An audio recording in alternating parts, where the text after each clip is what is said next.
Sige, Sige. parinig namin. Ang pag-aaralan natin ay, ang topic is tinawag ka ng Diyos. Amen. Lahat po tayo tinawag ng Diyos. Amen. Alala lang natin na namumuhay tayo sa mundo na ito na wala tayong relasyon sa Diyos. Kaya nga sinabi ng topic na ito, tinawag ka ng Diyos. May Amen. mga Bible po ba kayo? May mga Bible Para po kayo? masundan natin yung mga basa ng salita ng Panginoon. Kasi kailangan natin pagbulay-bulayin ng salita ng Diyos. Kailangan natin pakainin ang ating spiritual ng salita ng Panginoon sa pamamagitan ng pakikinig ng salita ng Panginoon. Hallelujah. Sabi dito, nakita niya, 2 Pedro, chapter 1, verse 10. Kaya nga mga kapatid, lalo kayong maging masigasig upang matiyak ninyo na kayo'y tinawag at pinili ng Diyos Amen. kung gagawin nyo ito at hindi kayo matitisod. For example, kanina, testimony ni brother, di ba, sabi niya na nawawala na siya ng pag-asa. Dahil doon, siya doon sa bangka niya, nalaglag siya. Pero, pa rin siya, nanalangin pa rin siya sa Panginoon. Nakakilala na siya sa Panginoon. Iniingatan ng Diyos ang mga pinili niya at tinawag niya. Kaya sabi dito, maging masigasig tayo. Mga kapatid, sabi dito, kaya nga mga kapatid, lalo kayo maging masigasig upang matiyak ninyo na kayo'y tinawag at pinili ng Diyos kung gagawin ninyo ito at hindi kayo matitisod. Bilang tayo mga tinawag ng Panginoon, bilang tayo mga nakilala sa Diyos, merong purpose ang God bakit tayo nabuhay sa mundo na ito. Para sundin yung kalooban ng Diyos, hindi yung kalooban natin. Mas nananaig yung kalooban ng Diyos. Kahit anumang problemang nararanasan mo, dumarating ka man sa pagsubok. Pero kapag nasa Diyos ka, huwag kang papatisod ng gawa ng kaaway. Ay, hindi ako ate na katulad nito, gawain po.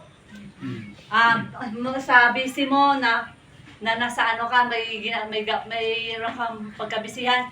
Pero kapag nag-convict yung Holy Spirit, punta ka, makinig ka. Para hindi ka mawala sa presensya ng Panginoon. Amen. Kasi ang nais ng Panginoon sa atin, maging masigasig tayo eh. Kahit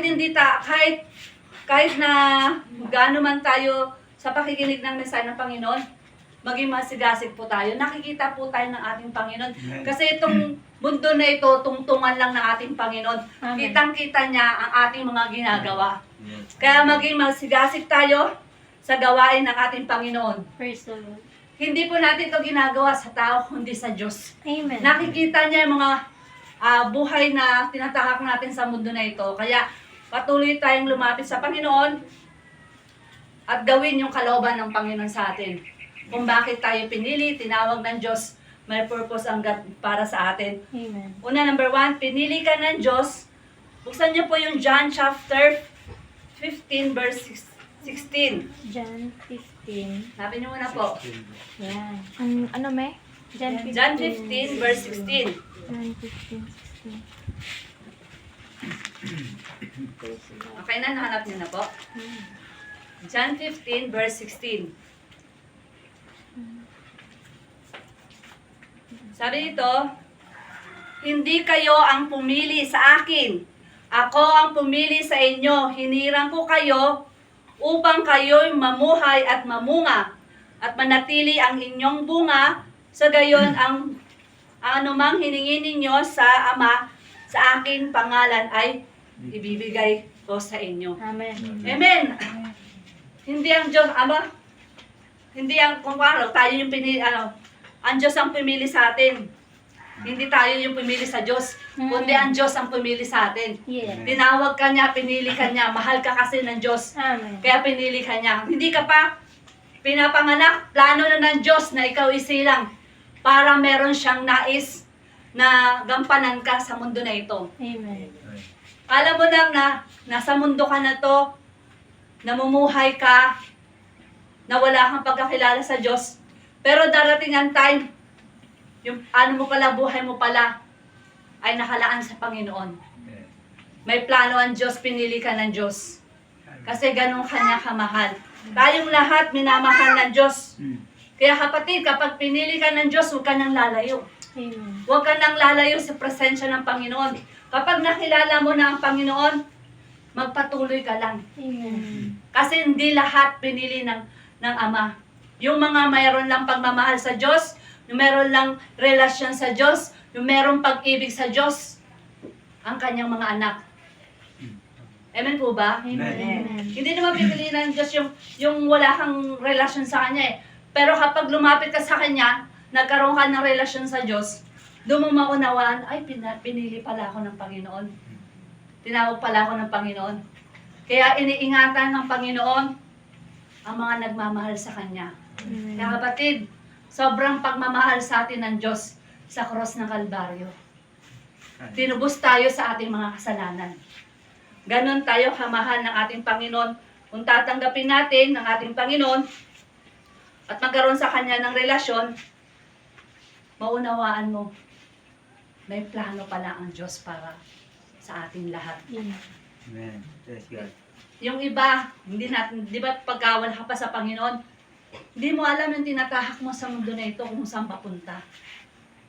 Pero kapag nakakilala ka sa Panginoon, kung bakit ka nabuhay, meron pala purpose ang God. Meron palang plano ang Diyos para sa atin. Kala lang natin namumuhay tayo sa mundo na ito na matulog, kumain, magsaya. Pero meron pala na ang Panginoon, hinahanap tayo. Tayo yung mga tupan ligaw, nagkanya-kanya ng lakad. Hindi natin alam yung ating mga ginagawa. Once na nakakilala ka at nakakinig ng salita ng Panginoon, doon bubuksan ng ating puso at kaisipan na mayroon palang Diyos na naghahanap sa atin. Amen. Tinatawag tayo ng Diyos Amen. Amen. sa pamamagitan ng kanyang mga tinig, sa pamamagitan ng kanyang mga salita dito sa Biblia.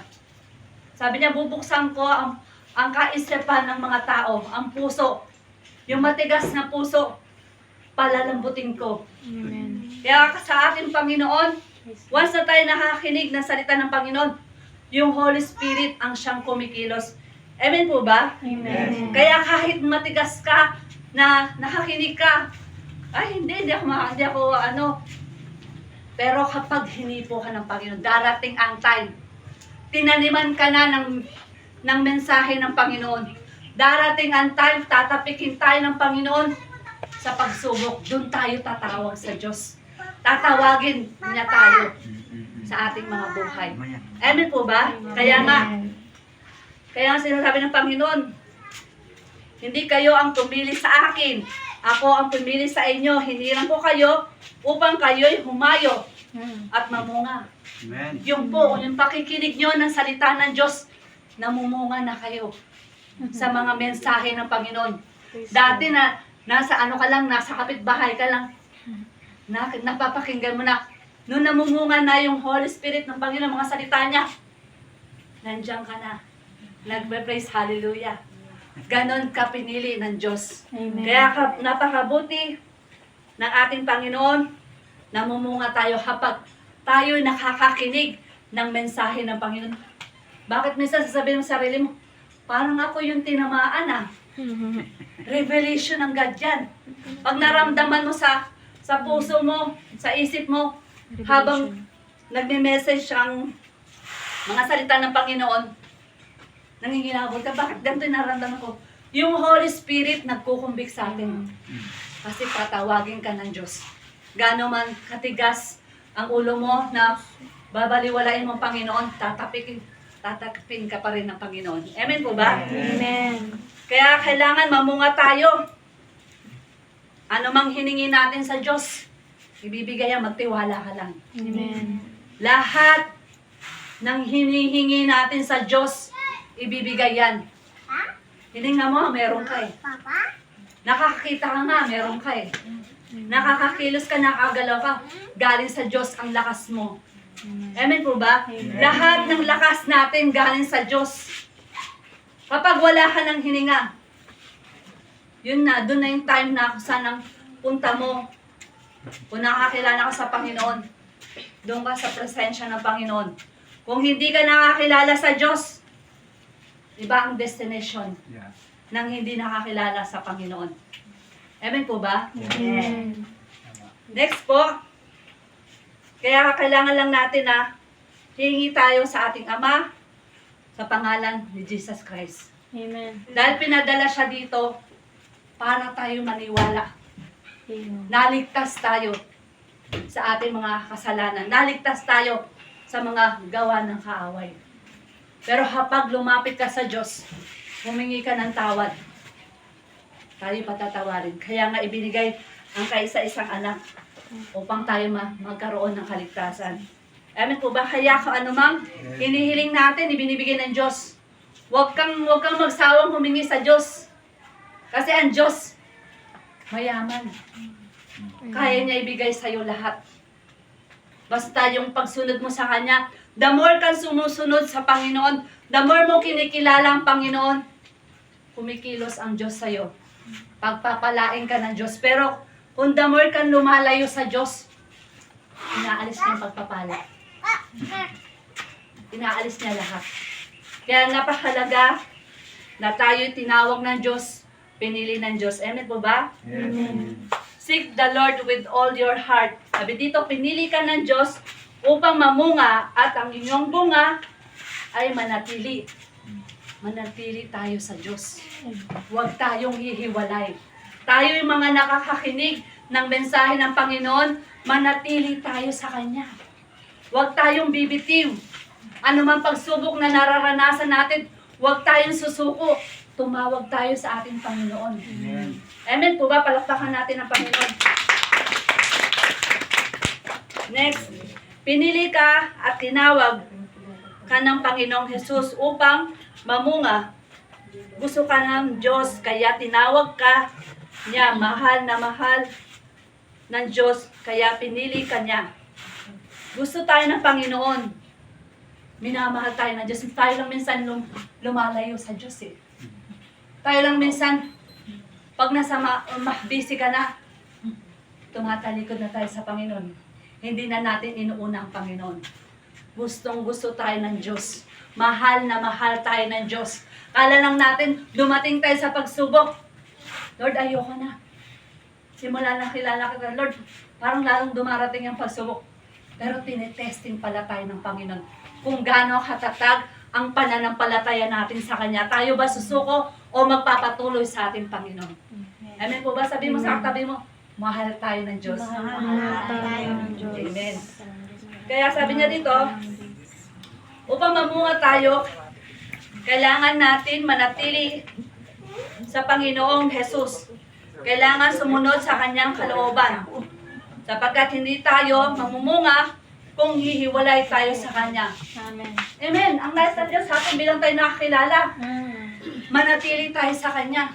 Kapag nananatili tayo sa Kanyang mga salita, at tayo nakakakinig ng mga salita ng Panginoon, namumunga tayo sa Kanya. Amen. Yes. Sa ating pananampalataya, nalalaman natin yung mga bagay na pinapagawa ng Panginoon. Kaya ayaw niya tayong hihiwalay sa Kanya. Kaya pag tayong hiwalay sa Kanya, walang magagawa ang Panginoon. Kapatid, huwag kang hiwalay. Ano mang pagsubok na nararanasan mo, magpatuloy ka lang sa Panginoon. Amen. Huwag kang hiwalay. Sabi mo sa katabi mo, tapikin mo, huwag kang hiwalay sa Diyos. Huwag kang hiwalay sa Diyos. Patuloy ka lang, kapatid. Mahal ka ng Panginoon. Kaya, kalooban ng Diyos, na magpatuloy tayo sa Kanya. Amen. Si Lord ang puno at tayo ang mga sanga. Hindi mamumunga ang sangang hihiwalay sa puno. Gayon din naman, hindi tayo mamumunga kapag hihiwalay tayo sa Panginoong Jesus. Amen. Ang ating puno, ang ating Panginoon. Tayo yung mga sanga niya. Di ba po kapag ang sanga, kapag ang puno pala, kapag ang puno, dinidiligan mo, lumalago. Amen.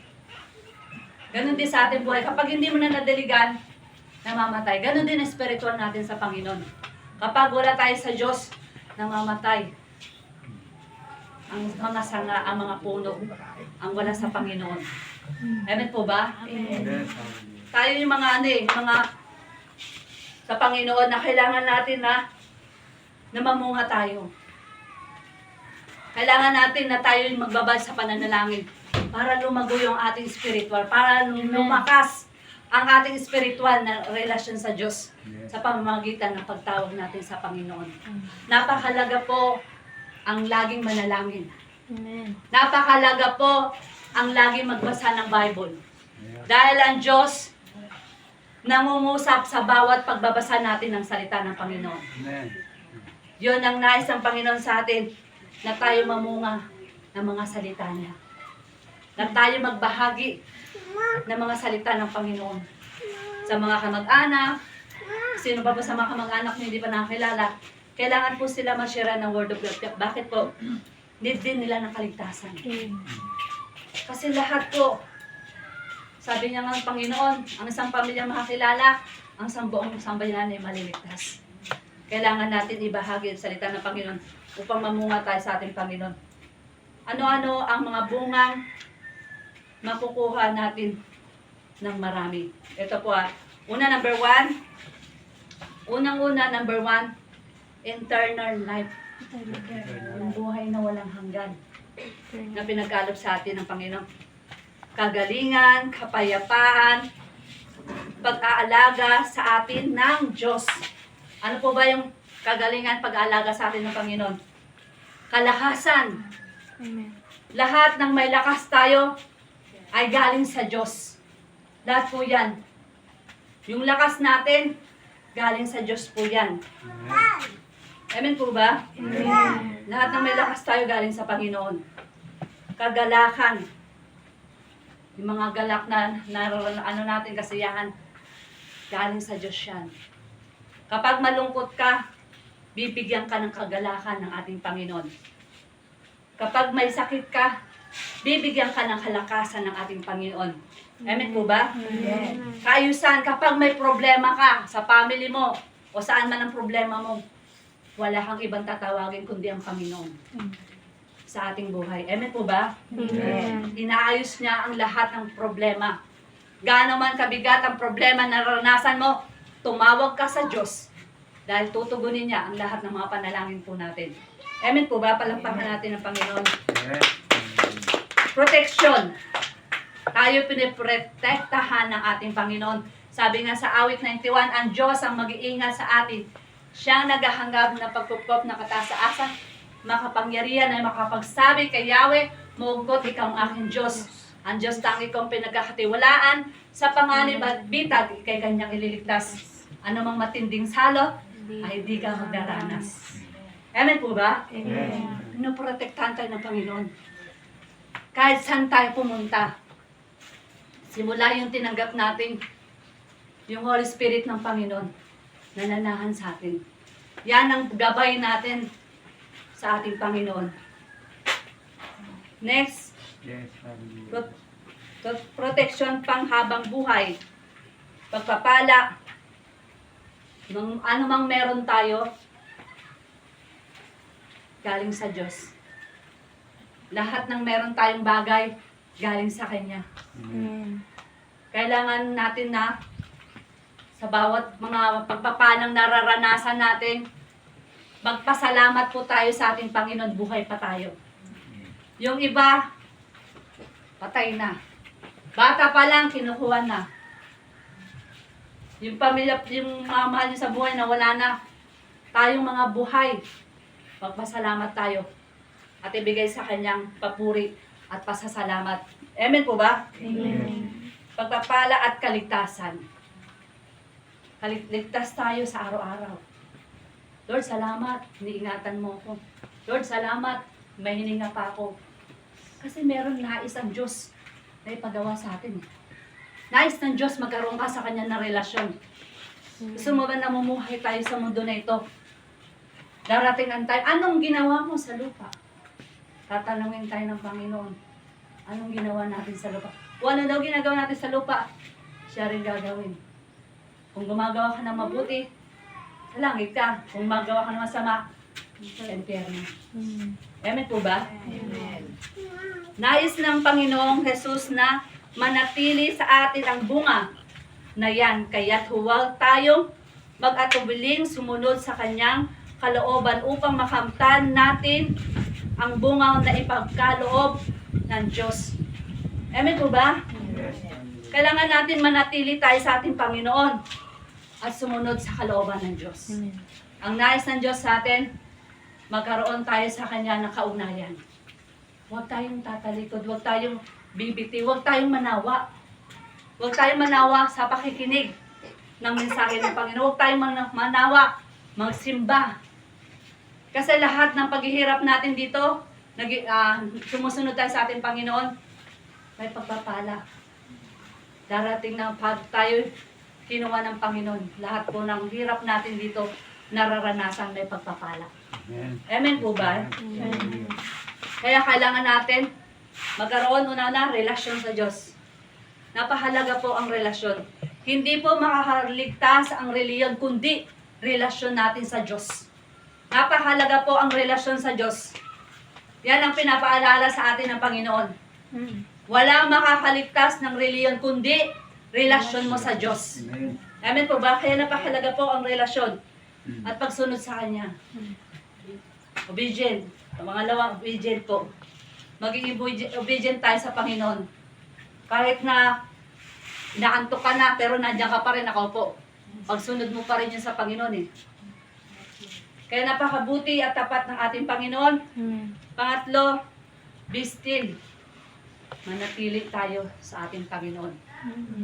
Huwag tayong hihiwalay sa ating Panginoon dahil napakabuti at tapat ng Panginoon.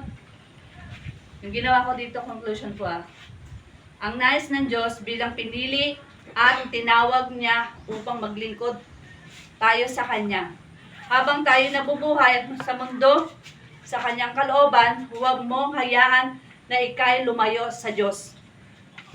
Na walang ginagawa, patuloy kang lumapit sa Diyos upang lalo kang mamunga na hindi mamatay ang spiritual na relasyon mo sa Diyos. Dahil ang Diyos ang ating kaligtasan, kaya huwag kang hihiwalay sa Diyos, bagkos gampanan mo ang nais niya sa iyo bilang pinili Kanya dahil diyan ka tinawag ng Panginoon sa iyong buhay. Tayo'y tinawag, kaya narito po kayo. Kayo po'y tinawag ng Diyos. Kayo po'y pinili ng Diyos. Kaya manatili po tayo, huwag po tayong manawang lumapit dito sa pakikinig, sa pag-church. Yun ang nais ng Panginoon sa atin. Kasi hinahanda niya lang at kinukumpleto niya ang mga pinili niya. Kapag nakumpleto na ang mga pinili ng Diyos, ang meron na relasyon sa Kanya, sa Kanya tayo kukunin ng Panginoon. Pangako ng Panginoon yan sa atin. Kaya huwag mong hayaan yung spiritual mo mamatay sa relasyon sa Diyos.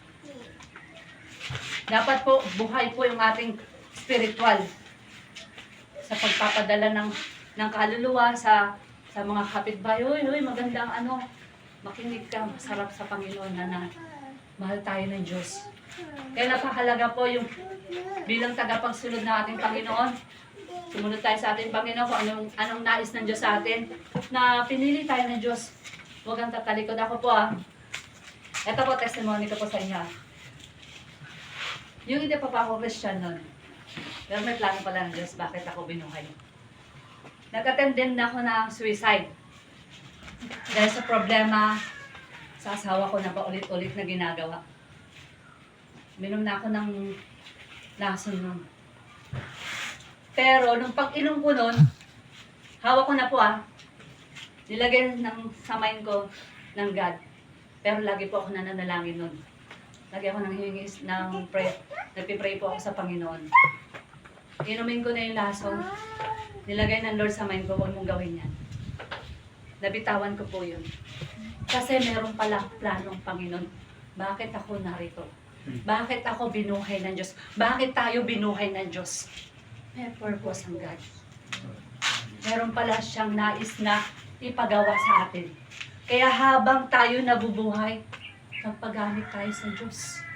Huwag natin baliwalain yung pagkatawag sa atin ng Panginoon. Sumunod tayo sa Kanya.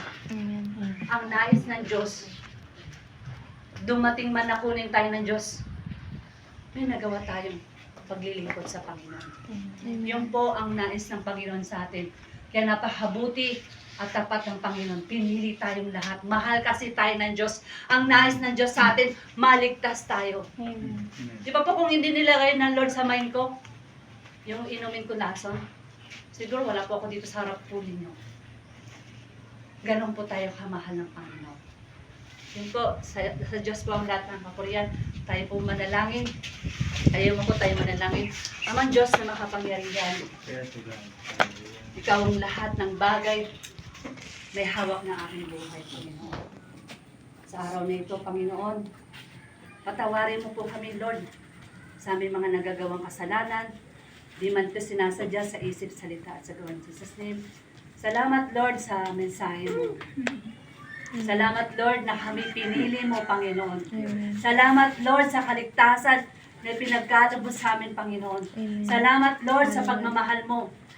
At binigay mo ang kaisa-isang anak upang kami magkaroon ng kaligtasan sa mundo na ito, Panginoon. Tulungan mo kami, Father God. Mas lalo pa po kami lumapit sa iyo, Panginoon. Amen. Yakapin mo kami, Panginoon. At ipaalala mo sa amin, Panginoon. Mahal mo kami, Panginoon. At hindi mo kami pababayaan, iiwan sa sitwasyon ng aming buhay dito sa mundo na ito. Jesus' name. Tulungan mo kami. Mas lalo pa po kaming lumapit sa iyo, Panginoon. Katagpuin mo po, Lord, ang bawat isa sa amin, Panginoon. At sa bawat mensahe mo sa araw na ito, Panginoon, buksan mo ang kanilang puso, ang kanilang kaisipan, na maunawaan nila ang mensahe mo sa araw na ito. Amen. Salamat sa araw na ito, Panginoon. I-bless mo ang lahat ng narito, Panginoon. Jesus' name. Gabayan mo sila, ingatan mo sila sa araw-araw ng kanilang buhay, Panginoon. Kapangyarihan mo na, Lord, ang siyang dumaloy sa bawat anak mo, Panginoon. Happy mo po ang bawat isa, Panginoon. Salamat, Lord God, God the Father, God the Son, God the Holy Spirit. Thank you so much. Anumang nawalang langkas sa akin, muli mo itong ibalik sa pangalan ni Jesus. In Jesus' name, ang sabi ng Amen. Amen. So, palakpakan natin ng Panginoon.